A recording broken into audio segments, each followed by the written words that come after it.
வேகமாய் மீண்டும் ஒரு விஷயம் அந்த வசனத்தை வாசித்துட்டு சத்தியத்தினுடைய அடுத்த போர்ஷனுக்கு நம்ம கடந்து போகலாம். எடுத்தவங்க படிக்க பார்க்கலாம். ஆமென். நீ நாடோறும் கர்த்தரை பற்றும் பயத்தோடு இரு. நீ நாடோறும் தினந்தோறும் உன் வாழ்நாள் முழுக்க ஒவ்வொரு நாளும் கர்த்தரை அறிந்திருக்கிற பிள்ளைகள் கர்த்தருக்கு பயந்து வாழ வேண்டும், கர்த்தருக்கு பயந்து இருக்க வேண்டும் என்று ஆண்டவர் இந்த வசனத்தை, இந்த வார்த்தையை ஆலோசனையாக அல்ல கட்டளையாக நமக்கு தந்திருக்கிறார். இது கமாண்ட். நீ இப்படிதான் இருக்கணும் அப்படின்னு ஆண்டவர் நமக்கு ரொம்ப சவுண்டா, ரொம்ப அழுத்தமா, வலிமையா உணர்த்தி சொல்றார். இது கமாண்ட். நீ நாடோறும் ஒவ்வொரு நாளும் நீ கர்த்தருக்கு பயந்து இருக்க வேண்டும் என்பதை கர்த்தர் நமக்கு கட்டளையாக கொடுத்திருக்கிறார்.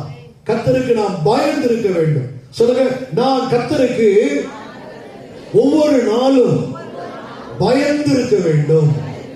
ஹல்லேலூயா.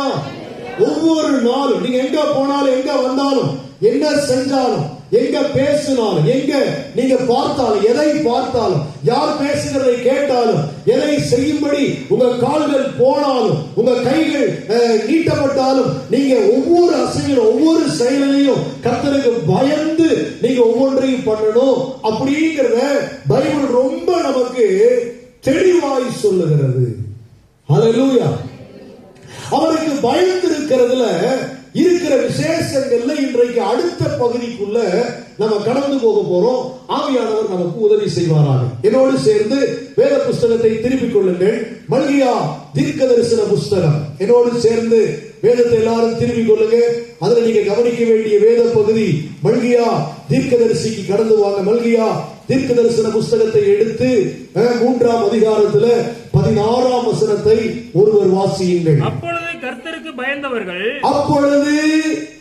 கர்த்தருக்கு பயந்தவர்கள் ஒருவரோடு ஒருவர் பேசிக் கொள்வார்கள். கர்த்தர் கவனித்து கேட்பார். கர்த்தருக்கு பயந்தவர்களுக்காகவும் அவருடைய நாமத்தை தியானிக்கிறவர்களுக்காகவும் ஞாபக புஸ்தகம் ஒன்று அவருக்கு முன்பாக எழுதப்பட்டிருக்கிறது. அல்லேலூயா. இன்றைக்கு கர்த்தருக்கு பயப்படுதல் என்பது அவரை நீங்கள் கனப்படுத்துவது, அவரை நீங்கள் மதித்து நடப்பது என்கிற அந்த கருத்திலே உங்களுக்கு நேரத்தை பொறுத்து 3 அல்லது 4 குறிப்புகளை உங்கள் முன் வைக்க நான் ஆவியானவராலே நடத்தப்பட்டிருக்கிறேன். கர்த்தருக்கு பயப்படுதலை போன வாரத்தில் நம்ம பார்த்தோம். நிதானமாய் நடந்து கொள்றது. என்னங்க? பதற்றமோ, பயமோ, வேகமோ, ஞானமற்றமான விதமாகவோ எதையும் செய்யாம கர்த்தர் உங்களுக்கு கொடுத்திருக்கிற ஒவ்வொரு காரியத்திலையும் ஒவ்வொரு செயலையும் நீங்க யோசித்து நிதானித்து இதை செய்யலாம், இதை செய்யக்கூடாதுன்னு பகுத்து ஆராய்ந்து உங்களை நீங்க அதற்கு தகுந்த விதமாய் நடத்தி கொள்வது, உங்களை நீங்க வைத்துக் கொள்வது அவருக்கு பயப்படுற பயம்னு ஒரு ஆழமான 3 விஷயங்களை கர்த்தர் உங்களுக்கு முன் வச்சார். இன்றைக்கு தியானிக்கிற இந்த செய்தியிலே கர்த்தரை நீங்க மதிக்கிறது அல்லது கர்த்தரை நீங்க கனம் பண்றது அப்படிங்கிறது தாங்க அவருக்கு நீங்க பயப்படுற பயம். அதை கர்த்தர் உங்களுக்கு 3-4 விதங்களிலே உங்களுக்கு புரிய வைக்க விரும்புகிறார். இப்போ நம்ம வாசித்த இந்த பகுதியை மீண்டும் கவனியுங்கள். கர்த்தருக்கு பயந்தவர்கள் ஒருவரோடு ஒருவர் பேசிக் கொள்வார்கள். கர்த்தர் கவனித்து கேட்பார். கர்த்தருக்கு பயந்தவர்களுக்காகவும் அவருடைய நாமத்தை தியானிக்கிறவர்களுக்காகவும் ஞாபக புஸ்தகம் ஒன்று அவருக்கு முன்பாக எழுதப்பட்டிருக்கிறது.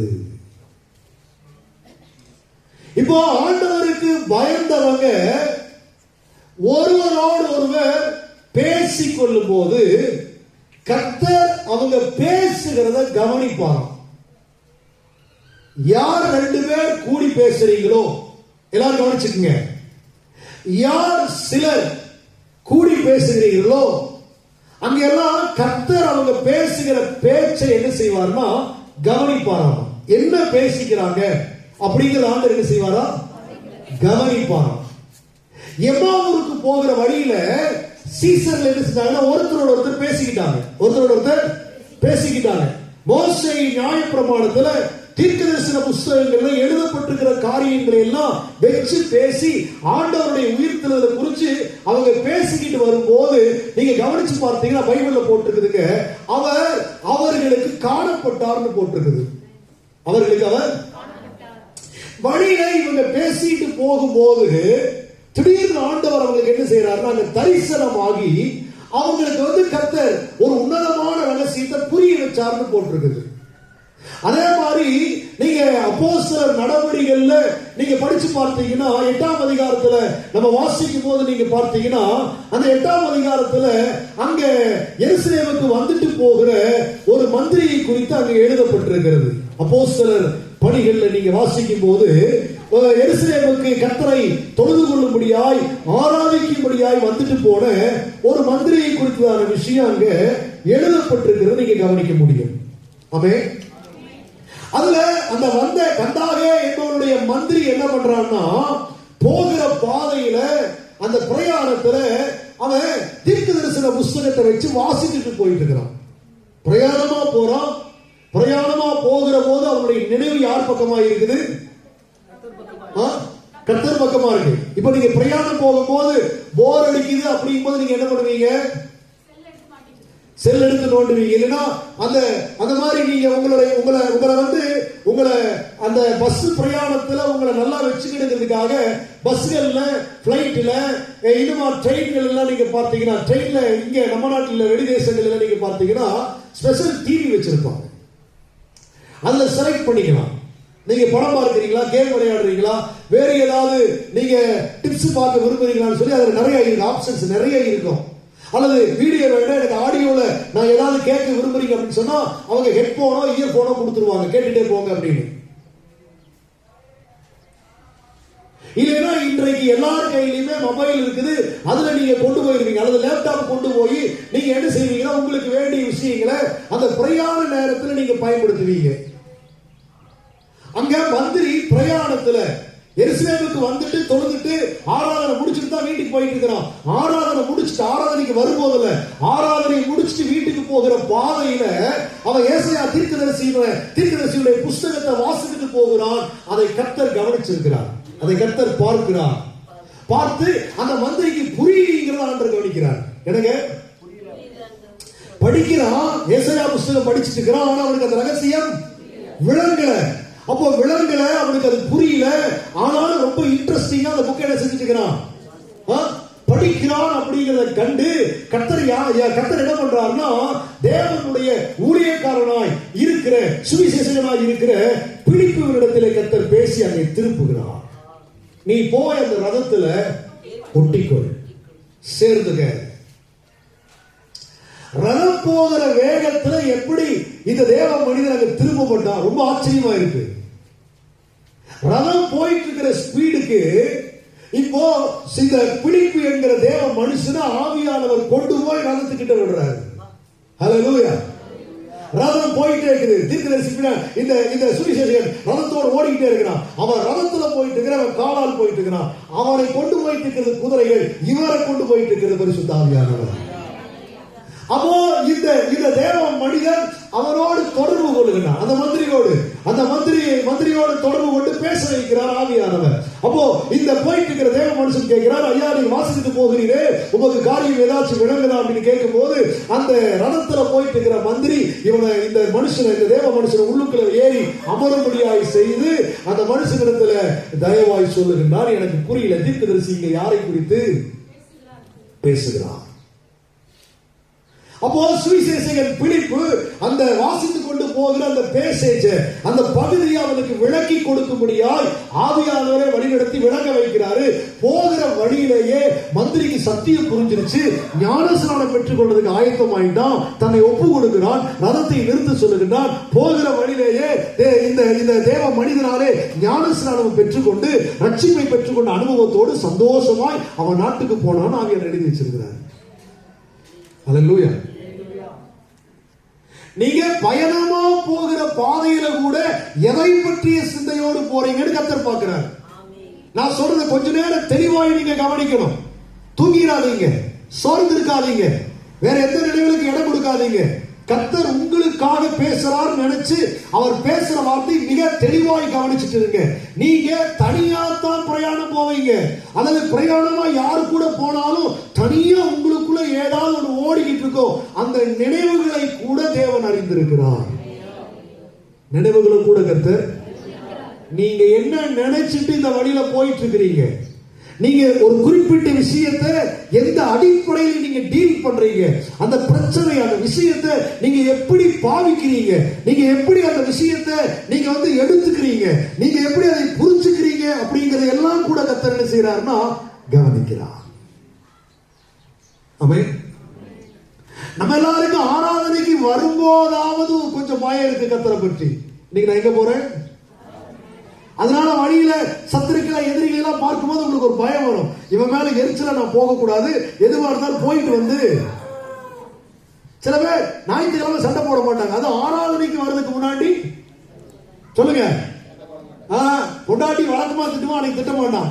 அதெல்லாம் ஆராதனைக்கு நான் போகணும், இன்னைக்கு நான் உன்னை திட்டிய சமாதானத்தை இவர் சமாதானத்துக்கு எடுத்துக்க மாட்டாங்க. அதனால ஞாயிற்றுக்கிழமை மட்டும் நிறைய பேர் அவங்க யாருக்கிட்டையும் என்ன செய்ய மாட்டாங்க. அது திருவிருந்து வாரம் ரொம்பவே பயமா இருக்கும். திருவிருந்து வாரம் ஏழைக்கு தான் நம்ம சொல்றோமே, அவாத்திரமா பங்கு பெறவங்க பலவீனப்படுவாங்க, வியாதிப்படுவாங்க. எங்க வியாதி வந்துருமோ, பலவீனம் வந்துருமோ, சாவு வந்துருமோ பயந்துட்டு திருவிருந்து வாரத்துல மேக்சிமம் நிறைய பேர். இப்போ அந்த ஞாயிற்றுக்கிழமை ஆராதனைக்கு வரும்போது இதெல்லாம் இருக்குங்க. ஆராதனை முடிச்சுட்டு போகும்போது இருக்குதா? ஒரு சமயம் ஆராதனைக்கு திருவிருந்து ஆராதனைக்கு ஆராதனை முடிஞ்சு போகிற வழியில மனைவியை புருஷன் துவைச்சு காய் போட்டான் போற வழியிலேயே. செய்தி என் காதுக்கு வருது, கேள்விப்படுறேன். நான் சகோதரிகிட்ட கேட்டேன், எப்ப உங்க வீட்டுக்காரர் உன்னை அடிச்சாருன்னு கேட்டேன். எப்பமா உன்னை அடிச்சாரு? ஐயா ஞாயிற்றுக்கிழமைங்க. இல்லையே, சர்ச்சுக்கு வந்திருந்தாரே, நான் பார்த்தனே. சர்ச்சுக்கு 2 பேர் நல்லா தானே இருந்தீங்க, நான் பார்த்தேன். ஐயா இது அப்பலையா முடிஞ்சு போகும்போது என்ன நான் சொல்றேன், ஆராதனையில நான் 2 பேர்த்தையும் பார்த்தேன், 2 பேர் மூச்சியும் பார்த்து நல்லா தானே இருந்தீங்க, நல்லா தானே ஆராதிச்சு. ஐயா அதெல்லாம் உண்மைதானுங்க. நான் சொல்றது ஆராதனை முடிஞ்சு போகும்போது ஐயா.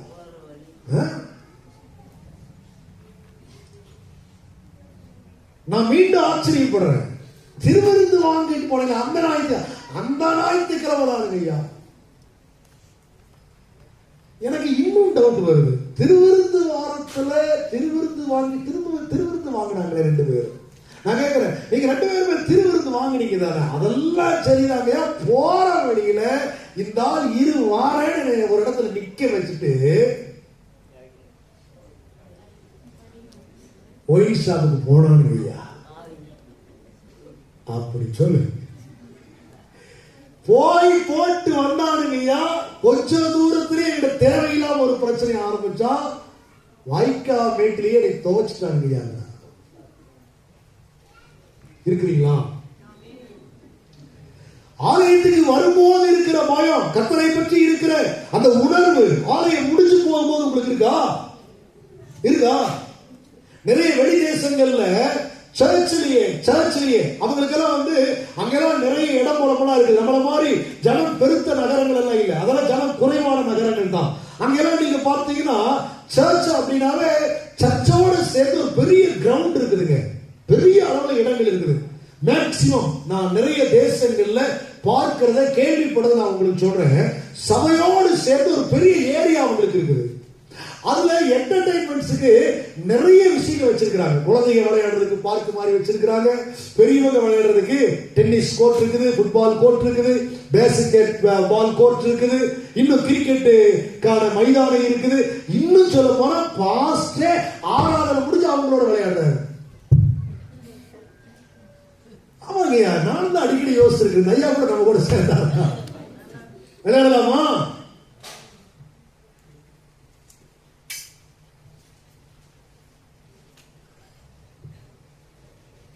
பாஸ்டர் நிறைய விஷயம் சொல்றான், ஹாய் பாஸ்டர் அப்படிங்கிறான், ஹலோ. நிறைய வெளி தேசங்கள்ல யாரும் பிரைஸ் தி லார்ட்னு சொல்றது இல்ல. யாருமே ஒரு மரியாதையோடு கூடிய பிரைஸ் தி லார்ட் அப்படிங்கிற வார்த்தை சொல்ல, குட் மார்னிங் கூட சொல்றது இல்ல. அப்படி கூட போகல. இப்பதான் எப்படி வந்துச்சு, ஹாய் அப்படிங்கிறான். பாஸ்டர் பார்த்து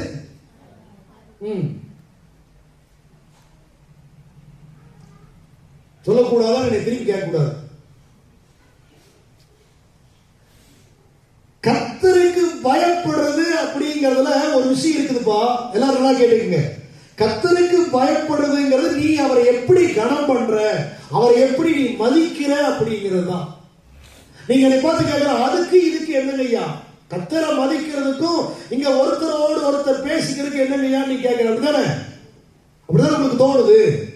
பைபிள போட்டு நல்லா கவனிங்க. கர்த்தருக்கு பயந்தவங்க ஒருவரோட ஒரு பேசிக் கொள்வாங்க, கர்த்தரை கவனிப்பார். அப்படின்னா என்ன அர்த்தம்? நீ கர்த்தரை மதிக்கிறீனா ஒருத்தரோட ஒருத்தர் பேசும்போது அவங்களுக்கு உரிய மரியாதையை அவங்களுக்கு நீ கொடுக்கணும். அவங்க கிட்ட காட்ட வேண்டிய அன்பை அவங்க கிட்ட காட்டணும். அவங்க கிட்ட நீ காட்ட வேண்டிய நேச வைராக்கியத்தை அவங்க கிட்ட நீ காட்டணும். கர்த்தரோடு இருக்கிறார், கர்த்தர் கவனிக்கிறார் என்று நீ புரிஞ்சுக்கிட்டவனா நீ பேசும்போது கர்த்தரை நீ மதிக்கிறத அந்த பேச்சு வார்த்தையை வெளிப்படுத்தணும். கேலி, கிண்டல், பரிகாசம். நீங்க ஃப்ரெண்ட்ஸா இருந்துட்டு போங்க, அதை பத்தி எனக்கு கவலை இல்லை. நீங்க கூட பிறந்தவங்களா இருந்துட்டு போங்க, அதை பற்றி கவலை இல்லை. சொந்தக்காரனாகவோ ஜாதிக்காரனாக இருந்துட்டு போங்க, அதை பற்றி கவலை இல்லை. ஆனா யார் தேவனுடைய பிள்ளைகள் யார் யார் ஒன்று சேர்ந்திருந்தாலும் அவங்க சேருகிற இடத்துல பேசுகிறத கர்த்தர் என்ன செய்யறாருன்னு கேட்கிறார்.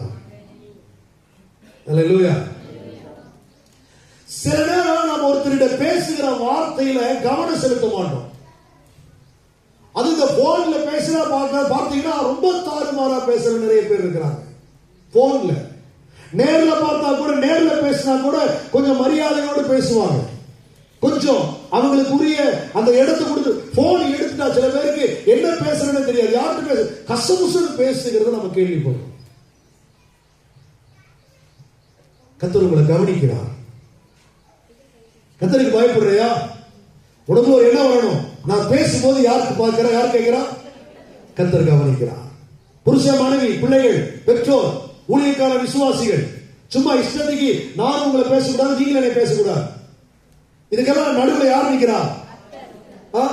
கர்த்தரை நீங்க மதிச்சீங்கன்னா, கர்த்தரை நீங்க மதிக்கிறீங்க அப்படின்னா ஒருத்தர் ஒருத்தர் பேசும்போது அவங்களுக்குரிய மரியாதை அவங்களுக்கு கொடுத்துட்டு நீங்க பேசுகிற காரியத்துல கர்த்தரை மதிக்கிற கனப்படத்தக்க வகையில அவர் கேட்கிறது பிரியமாய் அவருக்கு இருக்குங்கிற அந்த அடிப்படையில நீங்க 4 வார்த்தை பேசினாலும் நல்ல வார்த்தையாய் பேசணும். எல்லாரும் சொல்லுங்க. 4 வார்த்தையா இருந்தாலும் நல்ல வார்த்தை. இள வீட்லயா இருந்தாலும், இள வீடா இருக்கலாம், கல்யாண வீடா இருக்கலாம். இள வீட்டுல போய் நின்றுட்டு செத்து போன மனுஷனை குற்றம் சொல்லிட்டு பார்த்துருக்கீங்களா? இவனெல்லாம் கொஞ்சம் அக்கிரமா பண்ணா இப்போ இந்த வயசுல எங்க இது எங்க நடந்துட்டு இருக்கோம்? உனக்கு இது தேவையா? நீங்க நியாயத்து இருக்கிற இடம் இளவு வீடு அல்ல. இளவுல நீங்க வந்து அந்த துக்கத்துல பங்கு பெற போயிருக்கிறீங்க. அந்த வீட்டாருக்கு இருக்கிற துயரத்துல நீங்க அவங்களுக்கு ஆறுதல் சொல்லணும்னு கர்த்தர் எதிர்பார்க்கிறார். கர்த்தர் எதை எதிர்பார்க்கிறாரு? ஆமா, பைபிள் சொல்லுது, அழுகிறவனுடனே அழுங்கள். அழுகிறவனோடு நாம் என்ன செய்யணும்? முடிஞ்சா அழணும். இல்ல அழுகாச்சு வரீங்கன்னா பரவாயில்ல, நீ நடிக்கவே வேண்டாம், அவங்களுக்கு ஆறுதலாவது இரு என்பதைத்தான் கர்த்தர் உங்ககிட்ட எதிர்பார்க்கிறார். பஸ்ல பயணம் செய்றீங்க, உங்க பக்கத்துல ஒருத்தர் உட்கார்ந்துட்டு இருக்கிறாருன்னு வச்சுக்கீங்களேன். அவர் கொஞ்சம் டிஸ்டர்ப் பண்றாரு. எப்படி? அவரால் கொஞ்சம் பெருசா இருக்கிறார், உங்க சீட்ல பாதி பிடிச்சுக்கிட்டார்.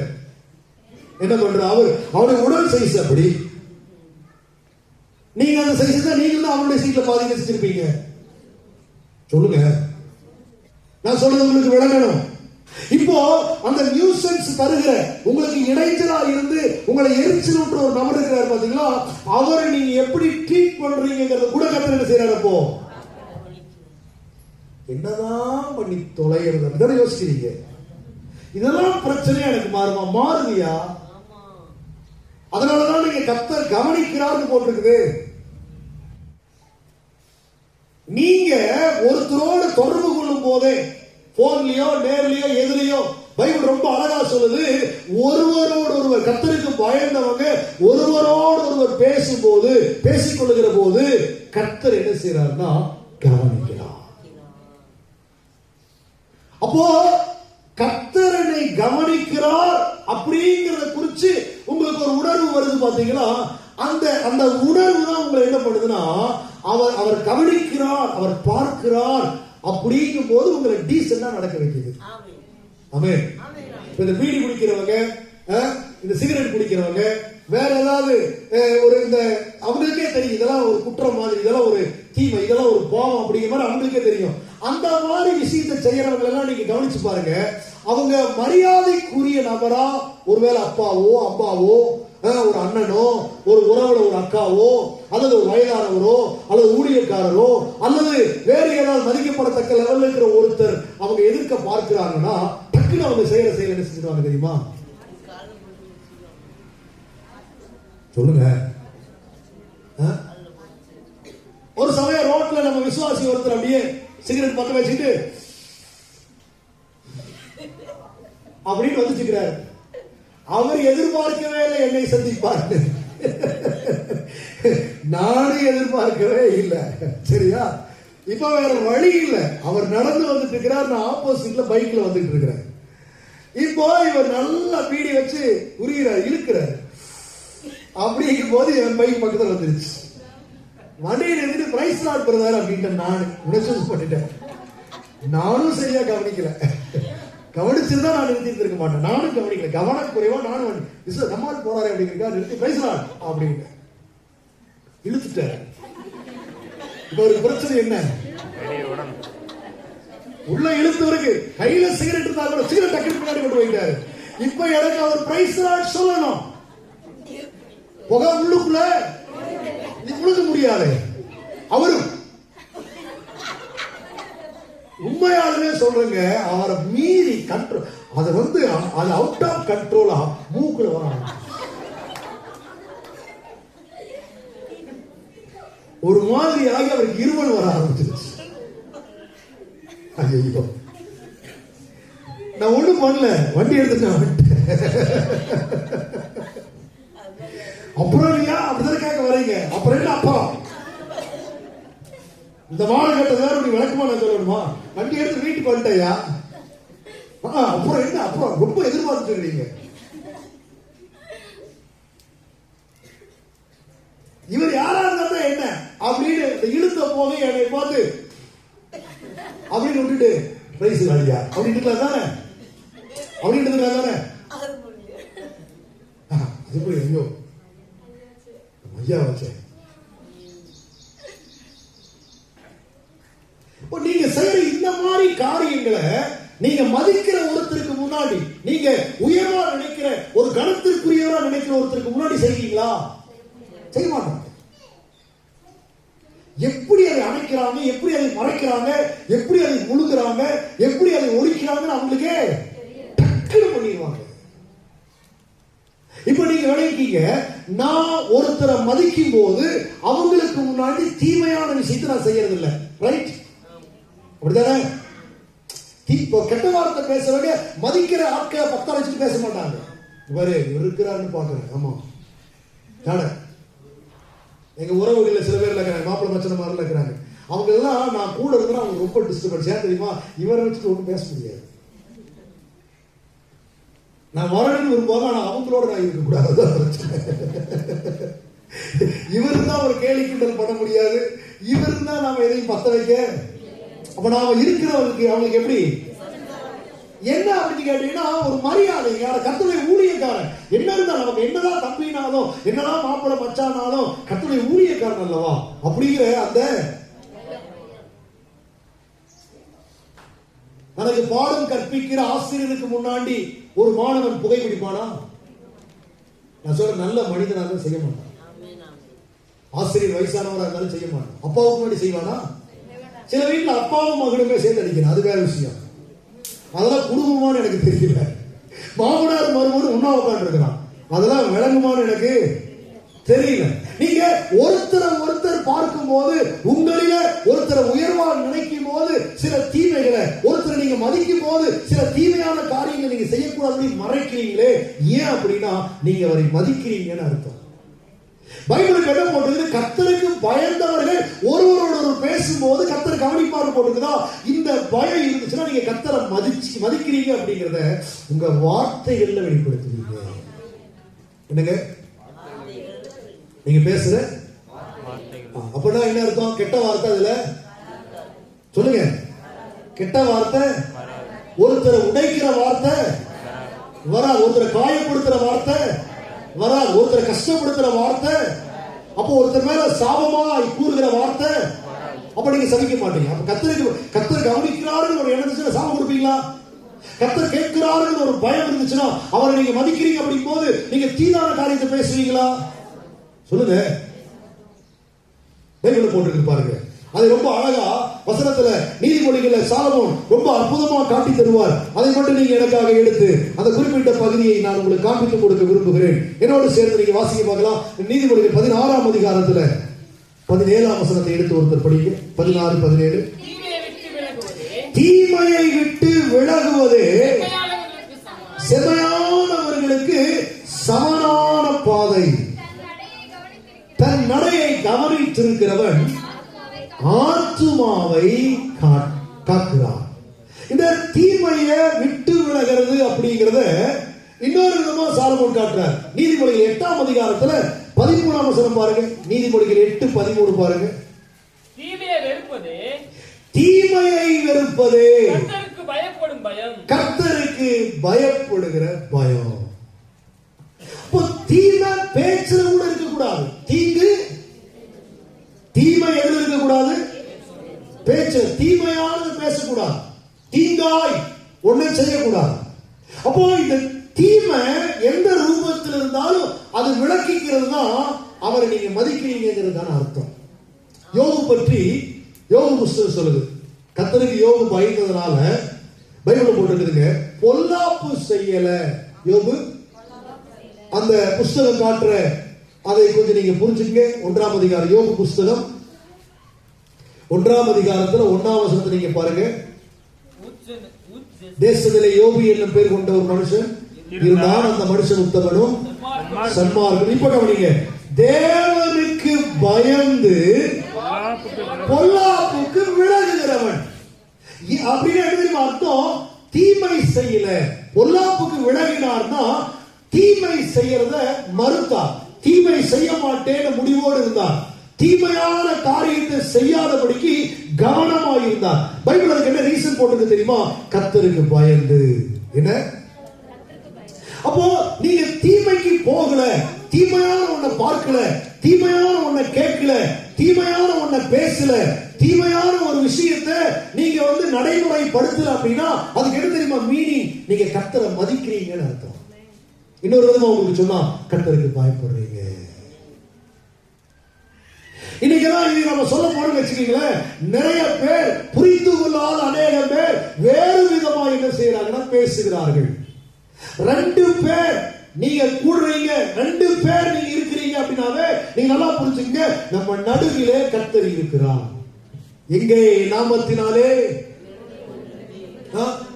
சில பேர் நினைச்சுக்கிறாங்க அது ஜெபம் பண்ண வந்தா, சில பேர் நினைச்சுக்கிறாங்க ஆலயத்துக்கு வரும்போது நீ தேவனுடைய பிள்ளை அப்படிங்கிறதோட இருக்கிற அந்த முத்திரை உங்க மேல இருக்கிறதுனால நீங்க எங்க இருந்தாலும் கர்த்தர் உங்க நடுவில் இருக்கிறார். எத்தனை பேர் நினைக்கிறீங்க? எங்க நம்ம இருந்தாலும் அங்க யார் இருக்கிறோம்? நான் சொல்லுறேன், வெளியரங்கமாய் உங்களோடு நான் பேச விரும்புகிறேன். வேகமாய் ஓடுவது என்னுடைய நோக்கம் அல்ல. நல்லா யோசிங்க. 2 பேர் சேர்ந்து கம்பெனிக்கு போறீங்களா, பிரயாணம் போறீங்களா, ஊருக்கு போறீங்களா, ஒரு சோடியா போறீங்களா, ஒரு இடத்துக்கு போறீங்களா, ஒரு கல்யாணத்துக்கு போறீங்களா, எங்க நீங்க 2 பேர் இருந்தாலும் கர்த்தருக்கு பயந்திருக்கிற பிள்ளையே, உன் நடுவில் தேவன் இருந்து உன்னை கவனித்துக் கொண்டிருக்கிறார்.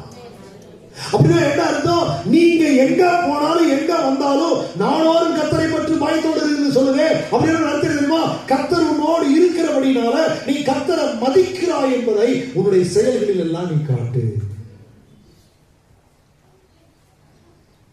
சும்மா இஷ்டத்துக்கு புடுகிறது. இந்த சபையில பார்க்கும் முதல்ல பாருங்க, யாராச்சும் ஒருத்தர் உங்ககிட்ட அவங்க பிரச்சனை சொன்னாங்கன்னு வச்சுக்கீங்களேன், உடனே நாவே கூசாம சில பேர் சொல்றது, நான் ஜெபம் பண்ணிக்கிறேன் உங்களுக்காக இருக்கிறீங்களா, நீ சொன்னியா? அப்படி சொன்னீங்களா? அப்ப என்ன பண்ணணும்? பண்ணுனீங்களா? அவன் பேரையே மறந்தாச்சு. யாருங்கிறது? சில நேரம் அவங்க என்ன பிரச்சனை சொன்னாங்கன்னு சில பேர் எழுதி கொடுப்பாங்க. இருக்க பிரதர் நான் எழுதி கொடுக்குறேன், எழுது எழுது எழுது, ஐயாட்டி கூட கொடுக்குறேன், எழுது. வர வழியா எழுதி விட்டாலே தெரியாது. அந்த எழுதி வாங்கிட்டு வந்த விண்ணப்பத்தை எங்க விட்டாங்கன்னு தெரியாது. நீங்க அவங்களுக்கு கமிட் பண்ணிருக்கிறீங்க, நீங்க அவங்களுக்கு வாக்கு பண்ணீங்க. செபிக்கிறேன், உங்களுக்காக செபிக்கிறேன், சமையல சொல்றேன், ஊழியக்காரனை சொல்லி செபிக்க வைக்கிறேன், ஜெபம் சொல்றேன், ஜெபிச்சுட்டு சொல்றேன், சொன்னீங்களா? செஞ்சீங்களா? வேண்டாயா, ஜெபத்தை பத்தி நான் உங்களுக்கு கேட்கல, வேண்டாம் விட்டுருங்க. உலக பிரகாரமா எத்தனை வாக்குறுதிகளை எத்தனை பேருக்கு நீங்க கொடுத்தீங்க? சில பேர் சொல்லிருப்பீங்க, உங்களுக்கு என்ன கஷ்டம்னா என்னை கூப்பிடுங்க, நான் வந்து நிக்கிறேன். நான் உனக்கு ஒரு அண்ணன் இருக்கிறான் சொன்னீங்களா? அண்ணன்மார் மாதிரி இருக்கிறேன்னு சொல்லிருப்பீங்க. உனக்கு தம்பி நான் இருக்கிறேன்னா, அவன் ஒரு பிரச்சனை கூப்பிடுவான். போனேன், முதல் தடவை பிரச்சனை கேள்விப்பட்டிருக்கீங்க, அட்டன் பண்ணி, அப்படியா அண்ணா, அப்படியா அக்கா, அப்படியா தம்பி, நீ 10 நிமிஷம் கழிச்சு கூப்பிடு. அதுக்கப்புறம் கூப்பிட்டா போன் எடுக்க மாட்டீங்க. என்ன பேச மாட்டேங்கிறீங்க? நானும் தாங்க நிறைய பேருக்கு சொல்லி இருக்கிறேன், நான் இருக்கிறேன். இளவு வீடுகளுக்கு போகும்போது, விசுவாசிகள் வீட்டில், உறவுகள் வீட்டில எல்லாம் போகும்போது, சில உறவுக்காரங்களாம் என்னை ஊழியக்காரங்களால் என்னை பார்த்து கட்டி பிடிச்சு அழுவாங்க. தம்பி இன்னார் போயிட்டாங்க. நானும் அழுவேன். நான் ஒரு சொல்லுவேன், இது நியதி. அவங்க கத்தருக்குள்ளாக வாழ்ந்து அவங்க முடித்து அவங்க ஓட்டத்தை முடிச்சு இப்ப அவங்க இழைப்பாடுறாங்க. நாம தான் அங்க போகணும். கவலைப்படாதீங்க. கர்த்தர் இந்த உலகத்தில் உங்களுக்கு இன்னும் உறவுகளை வச்சிருக்கிறார், ஊழியக்காரர்களை வச்சிருக்கிறார். நாங்கெல்லாம் இருக்கோம், தைரியமா இருங்க. சொல்லிட்டு உங்களுக்கு ஒரு பிரச்சனை வந்து ஐயாவை கூப்பிடலான்னு கூப்பிடுறீங்க. நான் உங்களுக்கு ஆறுதலா இல்லை, உங்களுக்கு நான் ஜெபிக்க வரல, உங்களுக்கு நான் ஒரு நல்ல வார்த்தையை கொடுக்கல. நான் கேட்கிறேன், நீங்க கேட்கிறீங்க இல்லையோ, தேவன் கேட்பார். தம்பி நீ ஒரு நாள் இப்படி சொன்னப்பா, ஆனா நீ அவனுக்கு செய்யல. நிறைய பேருக்கு ப்ராமிஸ் பண்ணோம், இப்படி செய்வேன், அப்படி செய்வேன், இதை பண்ணுவேன், அதை பண்ணுவேன், அப்படி பண்ணுவேன், இப்படி பண்ணுவேன், எல்லாம் சொன்னோம். சொன்னதோடு சரி, காத்துல விட்டுட்டோம். எல்லாத்தையும் என்ன செஞ்சிட்டோம் சொல்லுங்க? ஐயோ நான் அவங்களுக்கு இப்படி சொல்லி இருக்கிறேன், ஒரு நாள் நான் அவங்க இப்படி சொல்லி நம்ப வச்சேன், ஒரு நாள் நான் இப்படி சொல்லி அவங்களுக்கு ஆறுதல் பண்ணினேன், ஐயோ அந்த வார்த்தையை நான் இன்னும் நிறைவேற்றாம இருக்கிறேன். எத்தனை பேர் அடிச்சுக்கிறீங்க உங்களுக்குள்ள? எத்தனை பேருக்கு அந்த வேதனை உள்ளுக்குள்ள ஓடி ஆண்டுட்டு? எத்தனை பேருக்கு ஐயோ நான் ஒரு நாள் அவங்களுக்கு இப்படி சொல்லி இருக்கிறேன், இன்னும் நான் அதை நிறைவேற்றாம இருக்கிறேன், செய்யாம இருக்கிறேன். அப்படி உங்க இறுதி உங்களை பாடுபடுத்துதா? என்ன ஏதாவது பேசுங்க, ஏதாவது ஒரு பாதிப்பு தருதா? ஐயோ நான் இப்படி சொன்னனே. சங்கீதம் 15 நீங்க வீட்டுல அப்புறமேதி படிச்சுக்கங்க. யார் கர்த்தருடைய பர்வதத்துல ஏறுவான், யார் கர்த்தருடைய கூடாரத்துல தங்குவான், யார் அவருடைய பரிசுத்த பர்வதத்துல ஏறுவான் தங்குவான் அப்படின்னு கேள்வி கேட்டுட்டு தாவீது பதில் சொல்லுவார். அந்த கேள்வி அவரே கேட்டு பதில் சொல்லுவார். அதுல அவர் பதில் சொல்லும்போது சொல்றாரு, ஆணையிட்டதிலே தனக்கு நஷ்டம் வந்தாலும் தவற மாட்டான். என்னங்க? ஆணையிட்டுட்டா, உறுதி கொடுத்துட்டா, அந்த உறுதி கொடுத்த வார்த்தையை ஒருபோது வாபஸ் வாங்க மாட்டாங்க. யாருங்க? இன்னும் கொஞ்சம் நான் சொன்ன மாதிரி சொல்லுங்க. அங்க போறாங்க எல்லாரும் என்னை பாரு, அப்பதான் புரியும். எல்லாரும் என்னை பாருங்க, அப்பதான் புரியும். எல்லாரும் என்னை பாக்குறீங்களா? யாரு ஆணையிட்டதில் நஷ்டம் வந்தாலும் சொன்ன வார்த்தை யாரு காப்பாத்துறா? என்னை பாரு, கை அங்க போறவன். ஹல்லேலூயா. இங்க போறவன் செய்ய மாட்டான். ஹல்லேலூயா. கல்வாரி சிலுவையில தொங்கிட்டு இருக்கும் போது ஆண்டவர் கடைசியா என் ஆவியை ஒப்பு கொடுக்கிறேன்னு சொல்றதுக்கு முன்னாடி உன்னை அப்படியே ரியலைஸ் பண்ணி பார்த்துட்டு ஆண்டவர் சொல்றார், என்ன தெரியுமா? முடிச்சது. என்னங்கிறாரு? என்ன முடிஞ்சது? நம்மளும் தான் சாக போற நேரத்துல, சாக போற படுக்கையில இருக்கிற மனுஷ பக்கத்துல உட்காந்து சொல்றோம் முடிஞ்சது.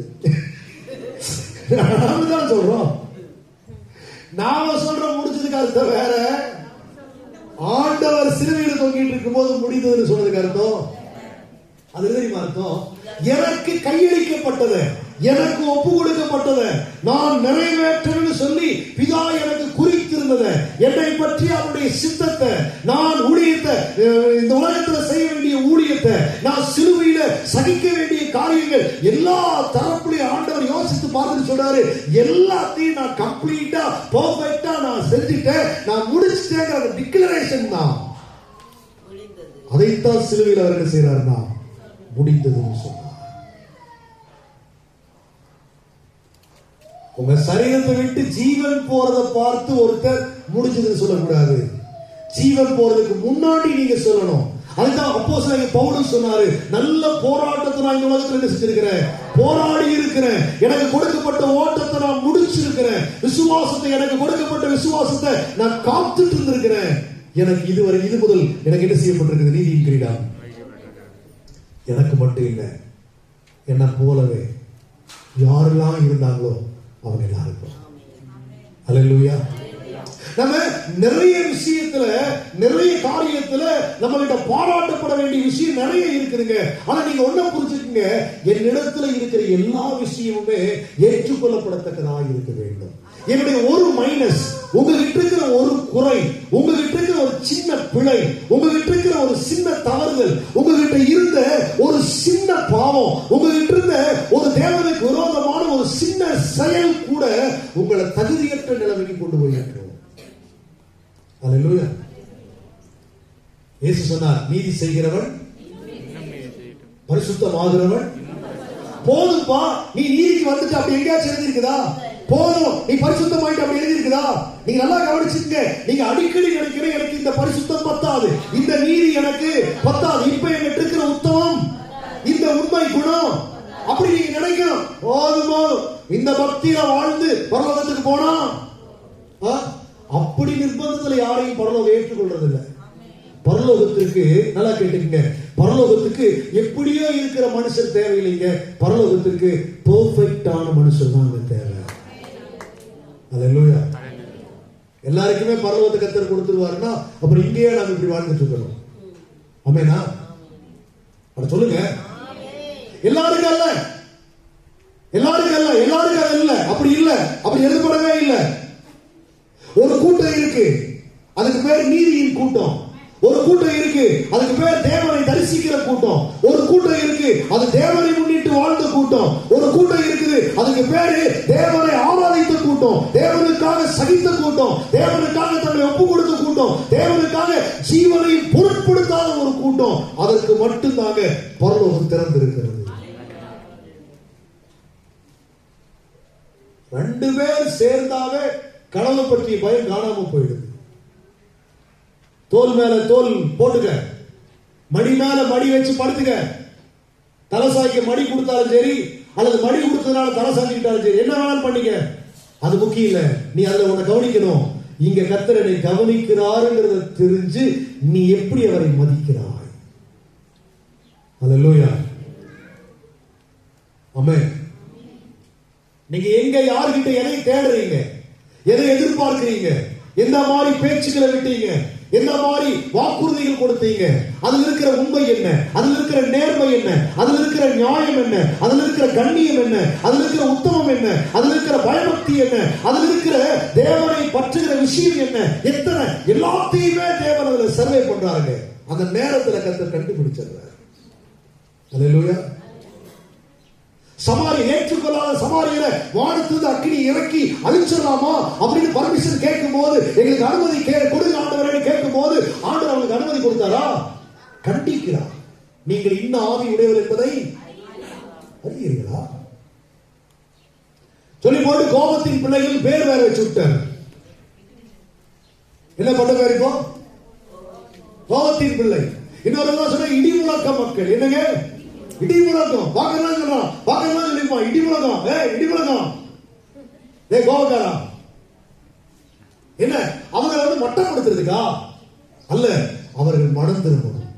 அவங்க என்ன பண்ணணும்? ஐயோ ஆண்டவர்கிட்ட நாம இப்படி ஆண்டவருக்கு முன்னாடி இப்படி நடந்துக்கிட்டோமே, ஆண்டவரை வச்சுக்கிட்டு இப்படி பேசிக்கிட்டோமே, ஆண்டவர்கிட்ட இப்படி சொல்லிட்டோமே அப்படின்னு ஆவியில நொறுக்கப்படணும், அவங்க குத்தப்படணும்.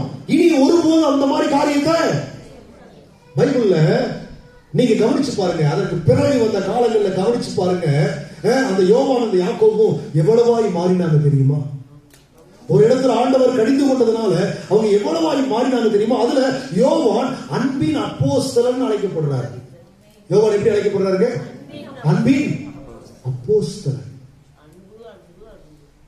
அவர் எழுதின 5 புத்தகங்களை பாருங்க. யோவான் சுவிசேஷம், 1ஆம் யோவான், 2ஆம் யோவான், 3ஆம் யோவான், வெளிப்படுத்தல். இந்த 5 புத்தகங்களை நீங்க படிச்சு பாருங்க. அன்பை மையப்படுத்தி சில ஆலோசனையாவது யோவான் சொல்லியிருப்பார். அல்லேலூயா. நீங்க கர்த்தரை எப்படி மதிக்கிறீங்க? இன்றைக்கு தேவன் மீண்டும் மீண்டும் சொன்னார், 2 பேர் 3 பேர் யாராலும் இருந்துக்குங்க, 2 பேர் 3 பேர் கூடுகிற இடத்திலேயே நீ கர்த்தருக்கு எவ்வளவு பயப்படுற அப்படிங்கிற கர்த்தர் பார்க்கிறார். இத்தனை பேர் இருக்கிற சபையில நம்ம பேசுகிறத கர்த்தர் கவனிக்கிறார். இங்க நான் பிரசங்கம் பண்ணிட்டு இருப்பேன், அப்பவே விமர்சிப்பா 2 பேர். இங்க நான் பேசுறது அங்க அப்படியே பிரசங்கம், அப்படியே சபை விட்டு வெளியில போகும்போது சொன்னார் பாத்தீங்களா பிரதர், இன்னைக்கு செய்தியில யாருக்கு நினைக்கிறீங்க போட்டு கொடுப்பான். உங்களுக்கு தெரியாதா? உங்களுக்கு தான் சொன்னாரு, நீங்க கவனிக்கல. சபையை உங்களை பார்த்து தெரியுமா இது போதாதா அவனுக்கு? போதாதா? அடுத்த ஒரு மாதம் சபையில் இருக்க மாட்டான். பாருங்க, நீ விதைச்சிட்ட அந்த பலனை நீ அனுபவிக்கணும். ஆத்மாவை கெடுக்கிறியா? ஒருவன் ஆலயத்தை கெடுத்தால் தேவன் அவனை கெடுப்பார். சாரி, வசனம் அப்படித்தான் சொல்லுது, தேவன் அவனை கெடுப்பார். கெடுப்பார் என்று அர்த்தம் தெரியுமா? தேவன் அவனை அழிப்பார். இங்க பேசுற சத்தியம், இங்க கொடுக்கிற ஆலோசனை. இப்போ இந்த வராதவங்களை பத்தி எல்லாம் பேசிட்டு சபைக்கு ஒழுங்கா வரணும்னு ஆலோசனை சொல்லிக்கிட்டு பாத்தீங்களா? ஒழுங்குக்காக ஆலோசனை சொல்லிக்கிட்டு பாத்தீங்களா? இதெல்லாம் நீ வீட்டுல போய் உங்க மனைவி மாறுங்க, புருஷமாரி எப்படி பேசுகிறது? இன்னைக்கு ஐயா உன்னை மானத்தை கெடுத்துட்ட, புருஷன் அப்படி இறுதி எப்படி ஆகும்? தொலைச்சிருவார்.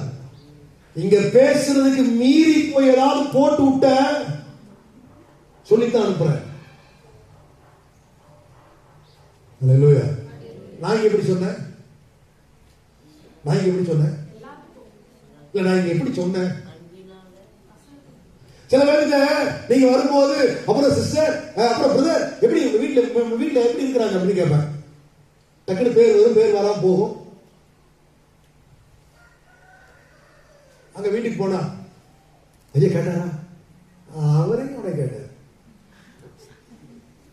அதை கேட்காடி பரவாயில்ல, ஆமா கேட்டார், விசாரிச்சார், ஒரு வார்த்தை சொல்ல என்ன குறைஞ்ச போயிருப்பேன். பொய்யே சொல்றது இல்ல, அடிச்சவரை நேரடி வாரிசு வருது.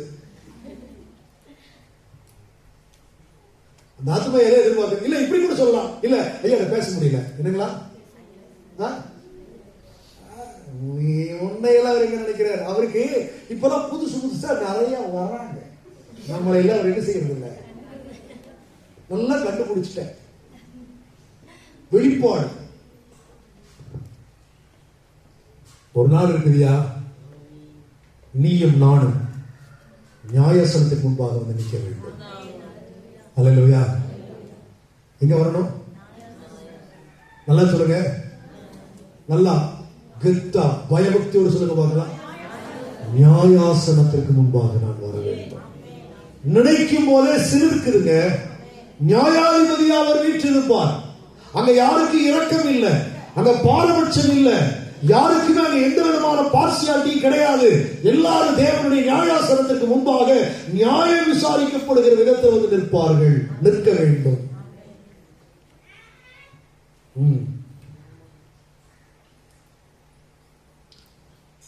பேசும்போது ஏனோ தெரியலீங்க, கர்த்தரை கவனிக்கிறார்கள் மட்டும் நிறைய பேருக்கு என்ன செய்யறதே இல்லை. உலக பிரகாரமா புறஜாதியார் வச்சிருக்கிற மாதிரி தோற்றத்துல சாயல்ல நம்மாலும் பயப்படுத்துற மாதிரி இருந்தா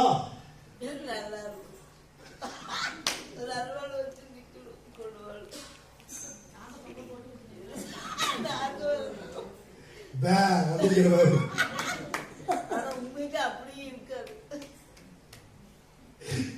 சில பேருக்கு என்ன சொல்றதே புரியல. உனக்கு அப்படி தோற்றம் வேணுமா? அப்படி காட்டினாதான் பயப்படுவியா? ஆர்டர் கேட்கிறாரு. அங்க பாருங்க, ரோட்ல நின்னாலும் தெருவில் நின்னாலும் செருப்பு கார் எங்க நிக்குது அங்கேயே கழட்டி விட்டு போட்டு பயபக்தியா வந்து நிக்கிறான். ஐயோ சாமி, இங்க செருப்பு போட்டு உள்ளுக்குள்ள வா.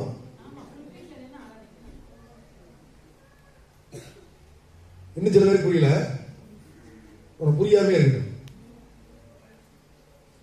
தேவ சபைங்கிற உணர்வு இல்ல. தேவனுக்கு முன்னால நான் இருக்கிறேங்கிறது. இங்க வந்தோடனே தேடுறான், எங்க ஒன்னையுமே காணோம்.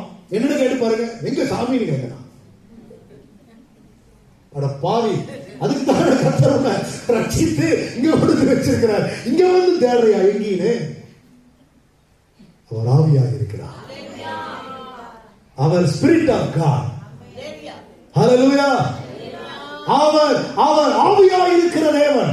நீ நினைக்கிற மாதிரி உன்னை அச்சுறுத்துகிற விதமாகவோ உனக்கு பயம் காட்டுகிற விதமாகவோ பூச்சாண்டி போல தோன்றுகிறவர் அல்ல. மகிமையின் சாயல். ஹல்லேலூயா. விவரிக்கிறதுக்கே 1000 கோடி நாவு வேணும். அவர் எப்படி நான் காட்டுறது? அவரை சுருக்கமாக காட்ட முடியாது. 1000 கோடி நாவு இருந்தாலும் பத்தால் அவரை சொல்லி முடிக்கிறது. பயங்கரமானது. அன்பு அவர் மாதிரி எங்கேயுமே இல்லை. இரக்கம் சேர அவரை தவிர. அமே பொறுமை, ஐயோ வரமா வாங்கணும். பயம், பயங்கரம், அதனுடைய பிறப்பிடம். ஹல்லேலூயா. என்ன இங்க அனல்கிறீரு, அங்க அன்புகிறீர், எல்லாம் சேர்ந்துதான் இருக்கும். எங்க எது வெளிப்படணுமோ அங்க அது வெளிப்படும். ஹல்லேலூயா. நீ அவருடைய அன்புக்கு பாத்திரமா இருக்கிறியா? அன்பு மேல ஊத்திக்கிட்டே இருப்பாரு, கொடுத்துக்கிட்டே இருப்பாரு. நீ எங்க போனாலும் என்ன பண்ணாலும் என்ன செஞ்சாலும் அந்த அன்பு பிரவாகித்து ஓடிக்கிட்டே இருக்கும். அக்கிரமம் பண்றையா, நெருப்பா வருவார். ஹல்லேலூயா. எங்க தட்டணுமோ தட்டி உட்கார வைப்பார். எதையை தொட்டா கேட்ப, எங்க அடிச்சா நீ கீழ்ப்படிவ அவருக்கு தெரியும், அங்க கை வைப்பார். ஹல்லேலூயா. சும்மா இவர் நினைச்சிடாதீங்க, இவரை போல நல்ல தேவன் இந்த உலகத்தில் யாரும் இல்லை. ஹல்லேலூயா. அவரை போல சொல்லுங்க. என்ன நேசிக்கிறதுல எனக்கு பிடிச்சது என்ன தெரியுங்களா? என் தவறுகளை பார்க்கும் போதெல்லாம் எனக்கு கண்டிப்பாங்க. ஹல்லேலூயா. நாம என்ன பண்றோம்? நேசிக்கிறதுனால தவறை காட்டவே மாட்டோம். இதுதான் நம்ம இருக்கிற ஒரு கெட்ட வழக்கம். பிள்ளைய நேசிக்கிற பிள்ளைய நேசிக்கிறேன்னு சொல்றீங்க. தகப்பனே, தாயே, உன்னை எல்லாம் பார்த்து நான் நேரடியா கேட்கிறேன். நீ நேசிக்கிற பிள்ளை தவறு செய்யும் போது இது தப்புன்னு எத்தனை பெற்றோர் பிள்ளைகளை கண்டிக்கிறீங்க? தப்ப சுட்டி காட்டாம, திருத்துறதுக்கு உணர்த்துறதுக்கு செய்யாம வெறுமனே நான் நேசிக்கிறேன் அப்படின்னு சொல்லிட்டு மட்டும் உட்காந்துன்னா உன் பிள்ளை சீக்கிரமா வீணா போக போகுதுன்னு அர்த்தம். தேவன் அப்படி நம்மை விடுகிறவர். சின்ன விஷயமா இருக்குங்க, அதுக்கு ஒரு கொட்டு கொட்டி நல்லா உணர வைப்பார். நீ வாழ்க்கையில ஒருபோதும் செய்யாதபடி ஒரு கொட்டுதான். ஹல்லேலூயா. ஒரு ஆளு சபைக்கு வராம ஞாயிற்றுக்கிழமை அவர் வேலைக்கு போறாரு. சரியா? இவர் போற ரூட் வந்து சபையை தாண்டி. அப்போ ஞாயிற்றுக்கிழமை சபைக்கு போற வழியில 16 நம்பர் பஸ் ஏறி காங்கேய ரோட்ல அந்த குறிப்பிட்ட இடத்துல அந்த சபை வழி அப்படி தாண்டி அவர் போறார். போகும்போது நினைச்சிட்டே போறார், சபை ரோட்டை பார்த்துட்டு இந்நேரம் பாட்டு பாடிட்டு இருப்பாங்க அப்படின்ட்டு போனார். போய் பஸ் ஸ்டாண்ட்ல இறங்கி பஸ் விட்டு இறங்கி கிராஸ் பண்ணும்போது வேகமா ஒரு பைக் வந்து அடிச்சிருச்சு. முழங்கால காயம். இப்ப அறிவு வேலை செய்யுது. ஐயோ, சபைக்கு போயிருந்தா இப்போ கால் அடிபடுச்சா, அங்க வேஷ்டி கிழிஞ்சுதா, ரத்தம் ஒழுகுதா, எல்லாத்தையும் சுருட்டி பிடிச்சிட்டே இப்ப ஆராதனைக்கு வர்றாரு. இப்படின்ட்டே வர்றாரு. வந்து சபையில உட்காந்துட்டு சொல்றாரு, ஐயா போகும்போது ஐயா இப்படி பார்த்துட்டு இந்நேரம் ஆராதனை நடக்குமல்ல அப்படின்ட்டே போனதுங்க ஐயா. இப்போ எனக்கு புரியுதுங்க ஐயா, ஆராதனைக்கு வராம போனது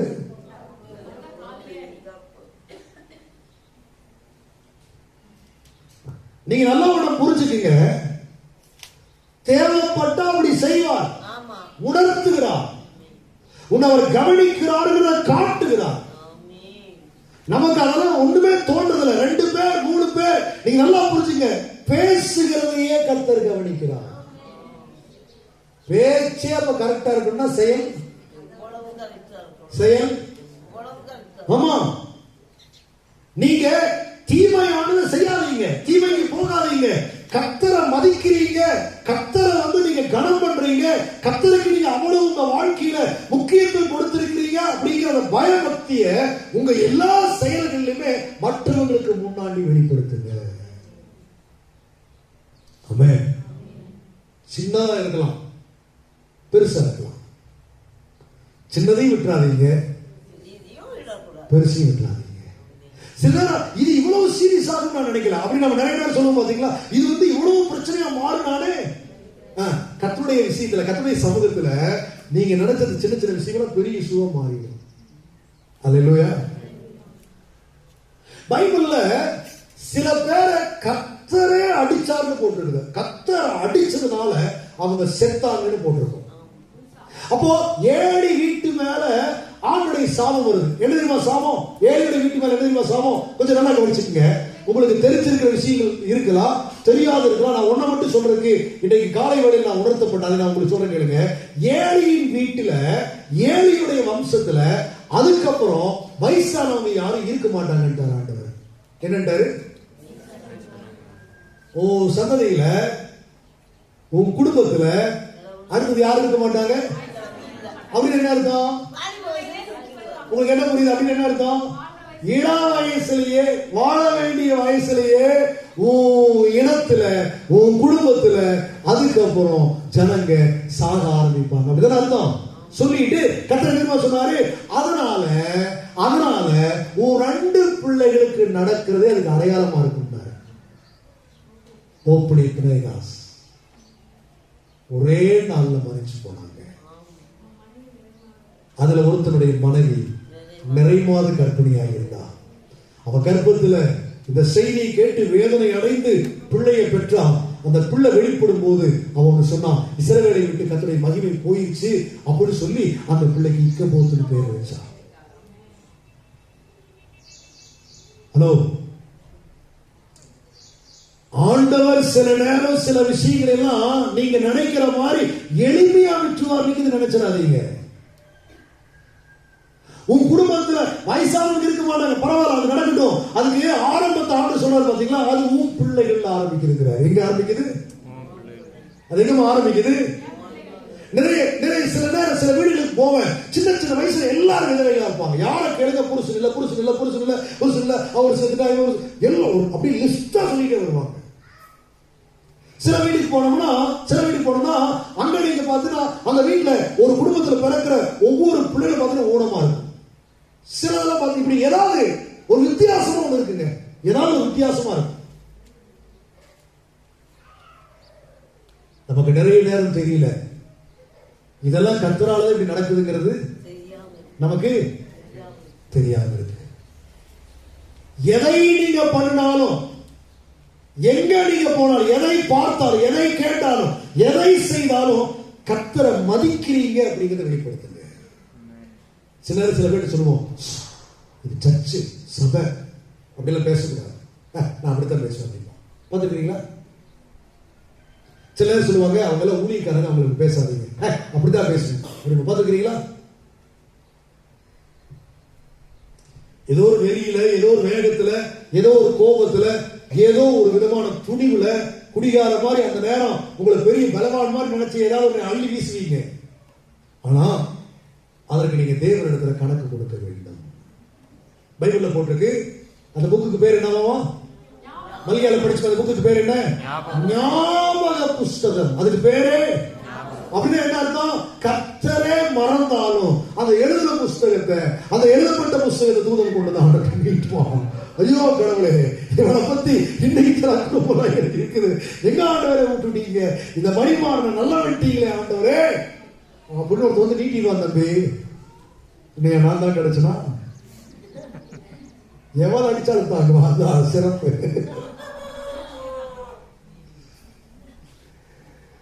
எங்க இந்த வார்த்தை நமக்கு பயத்தை தருதுங்கிறதுக்காக நான் சொல்லிக்கிட்டு இருக்கிறேன். ஞாபக புஸ்தகம் போட்டு எழுதி வச்சிருக்கிறாருன்னா நான் கேட்கறது விட்டுருவாரா? நான் என்ன கேட்கறேன்னா, அவர் விட்டுருவாரா அப்படின்னா அவர் ஞாபக புஸ்தகம் இருக்கு. நம்ம எல்லாம் இந்த கடைக்கு போய் சாமானம் வாங்குறது, கடைக்கார ஒரு புஸ்தகம் வச்சுக்கிறான், நம்ம ஒன்று வச்சுக்கிறோம். சொல்லுங்க. கடன் வாங்கும் போது எழுதி வாங்கும் போதாவது எழுதாம வாங்கிட்டு வருவீங்க, கொடுக்கும் போது